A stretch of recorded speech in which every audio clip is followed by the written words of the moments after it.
अवधूत चिंतन श्री गुरुदेव दत्त श्री स्वामी समर्थ।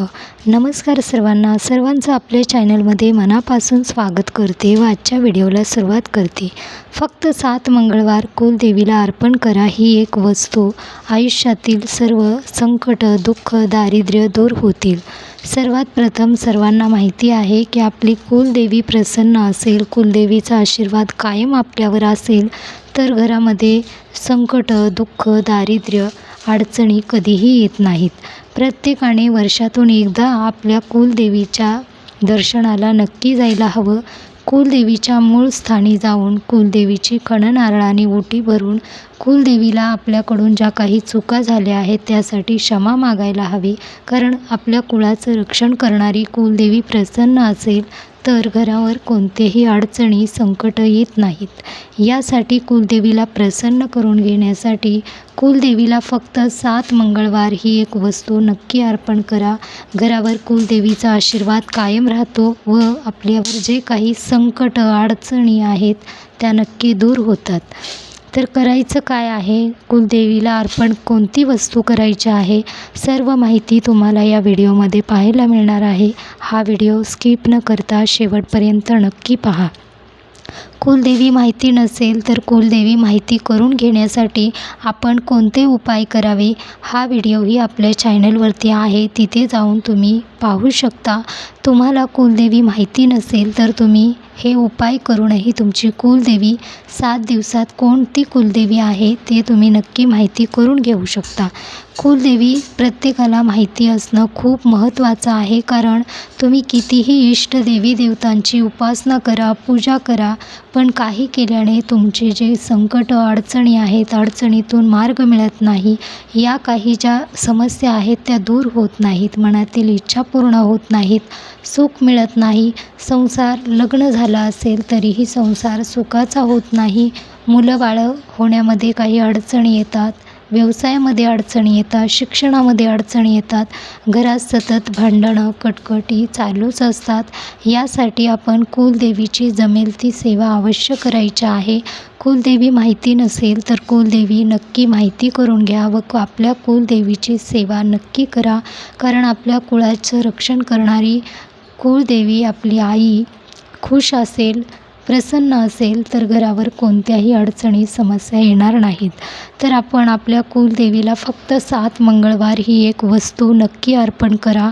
तुमच्या ज्या काही समस्या, अडचणी, दुःख, दारिद्र्य, संकट आहेत हे लवकरात लवकर दूर होतील व कुलदेवीची भरपूर कृपा घरावर राहते। यासाठी करायचं काय आहे तर आपण पाहिलं आहे की आपल्या कुलदेवीला आपण जे काही सेवा करतो, आपण अगदी छोटी मोठीही दररोज सेवा करतो। अगदी आपल्या घरामध्ये जे काही जेवण बनवलं आहे त्यातील नैवेद्य दररोज न चुकता आपल्या कुलदेवीला नैवेद्य ठेवतो, कुलदेवीची म्हणेल ती सेवा करतो। जे शक्य असेल, तुम्हाला वेळ असेल तेवढ्या वेळामध्ये तुम्ही कुलदेवीची सेवा करता, नामस्मरण करता, पौर्णिमा किंवा तुमच्या कुलदेवीच्या वारानुसार कुलदेवीची सेवा करता, तर ही सेवा ही कुलदेवीपर्यंत नक्की पोहोचते।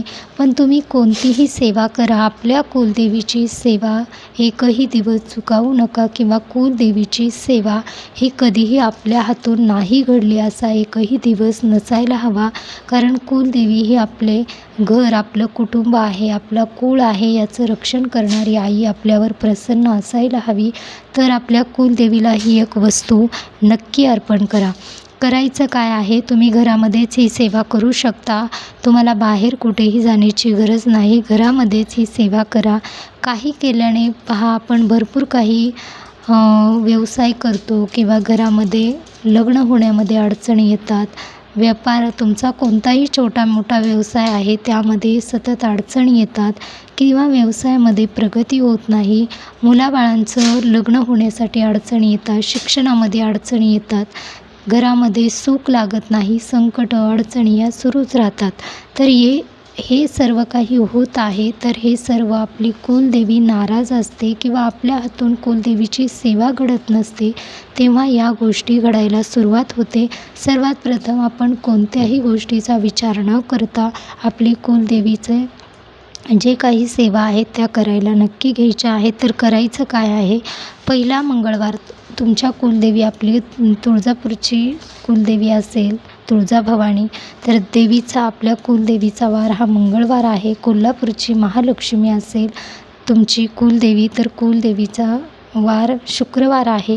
तर आपल्या कुलदेवीची कोणतीही सेवा आपण करतो तेव्हा मनापासून करायला हवी. असे नाही की सेवा करायची आहे म्हणून. आपली कुलदेवी ही आपल्या घरातील आई वडील आहे, त्यांची आपण सेवा करतो, त्याप्रमाणेच आपल्या कुलदेवीची सेवा ही आपल्या हातून घडायला हवी. तर करायचं काय आहे, पहिल्या मंगळवारी तुमच्या कुलदेवीचा कोणता वार आहे तेव्हापासून तुम्ही सुरुवात करा. तुमची ही कुलदेवी कोणती आहे कमेंटमध्ये तुमच्या कुलदेवीचं नाव लिहायला विसरू नका. करायचं काय आहे, पहिल्या मंगळवारी सकाळी लवकर उठायचं आहे, स्वच्छ आंघोळ करायची आहे. तुमच्या प्रत्येकाच्या आपल्या घरामध्ये आपल्या कुलदेवीचा मूर्ती किंवा टाक हा नेहमी असतो. आपल्या कुलदेवीचा टाक मूर्ती असेल तर स्वच्छ तुम्हाला पाण्याने दुधाने अभिषेक करायचा आहे. फुले, काही वेणी आणायच्या आहे. तुमच्या कुलदेवीसाठी वेणी आणू शकता. तुम्हाला ज्या काही वस्तू कुलदेवीला अर्पण करायच्या आहेत त्या तुम्ही नक्की ठेवू शकता. पहिल्या मंगळवारी तुम्हाला स्वच्छ आंघोळ करून देवीसाठी नैवेद्य, कोणताही घरामध्ये तुम्ही नैवेद्य गोड काही बनवलं असेल तर कुलदेवीसाठी नैवेद्य नक्की ठेवायचा आहे. त्यासाठी तुम्हाला कुलदेवीचा टाक किंवा मूर्ती असेल त्यावर अभिषेक करायचा आहे. हळदी कुंकू व्हायचे आहेत, देवीला फुले व्हायचे आहेत आणि तुम्हाला कुंकुमार्चन सेवा करायची आहे. तुम्ही किती वेळा करू शकताय, तर तुम्ही 11 वेळा, 21, 51 असं 108 वेळा तुमच्या इच्छेने जमेल ते, शक्य असेल तेवढा वेळ तुम्ही ही सेवा करू शकता. ही सेवा करता तेव्हा नवार्णव मंत्र तुम्हाला जप करायचा आहे. अगदी तुमच्या इच्छेने तुम्ही कितीही वेळा करा, पण आपल्या कुलदेवीची सेवा नक्की करा. कारण कुलदेवी आपली प्रसन्न असेल, कुलदेवीचा आशीर्वाद कायम असेल तर आपल्या घरावर कोणतंही संकट अडचणी येत नाहीत. या समस्या चालू आहेत किंवा तुम्हाला असं वाटत आहे की कितीही प्रयत्न केले तरीही मुलाबाळांचे लग्न होत नाहीत, शिक्षणामध्ये अडचणी किंवा व्यवसायामध्ये प्रगती होत नाही, घरामध्ये सुख लागत नाही, अडचणी येत आहेत, तेव्हा तुम्ही हे करून पहा, ही सेवा करून पहा. ही सेवा केल्याने भरपूर जीवनामध्ये काही समस्या अडचणी आहेत त्या दूर होतात व नेहमी सुख शांती आनंद मिळतो. घरावर कोणतेही वाईट परिणाम होत नाहीत. यासाठी ही सेवा करा.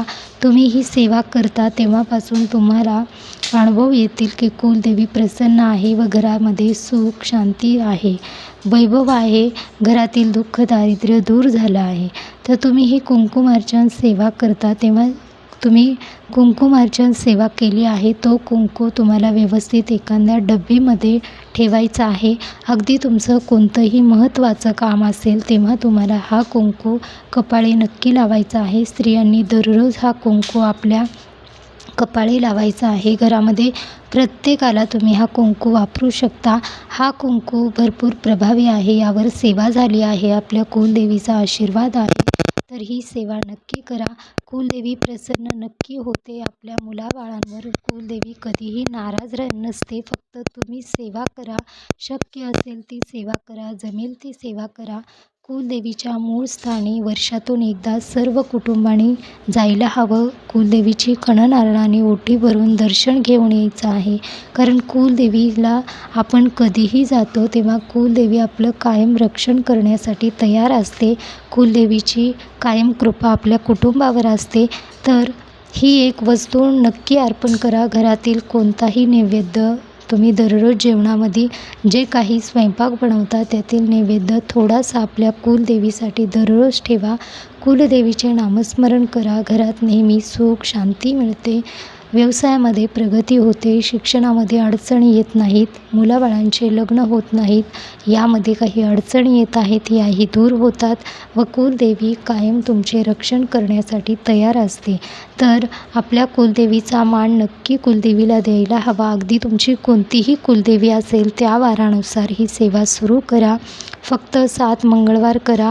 तुम्हाला इच्छा असेल तर तुम्ही 11 मंगळवारही करू शकता, पण शक्यतो तुमच्याकडे वेळ नसेल किंवा तुम्हाला वेळ मिळत नाही तर तुम्ही 7 मंगळवार ही सेवा अवश्य करा व आपल्या कुलदेवीला प्रसन्न नक्की करून घ्या. तर आपल्या कुलदेवी कोण आहे किंवा आपल्या कुलदेवीचं नाव काय आहे ते तुम्हाला माहिती करून घ्यायचं असेल तर हा व्हिडिओ आपल्या चॅनलवर नक्की आहे, तिथे जाऊन तुम्ही पाहू शकता, तो उपाय करू शकता. खूप पॉवरफुल उपाय आहे. तुम्हाला स्वप्नात येऊन तुमची कुलदेवी दर्शन नक्की देईल. तर हे छोटे मोठे उपाय करून आपण कुलदेवी नक्की माहिती करून घेऊ शकतो व आपल्या कुलदेवीची सेवा ही आपण नक्की करू शकतो. तर अशा प्रकारे कुलदेवीची सेवा करा, कुलदेवीला प्रसन्न करून घ्या. हा व्हिडिओ कसा वाटला नक्की सांगा. श्री स्वामी समर्थ.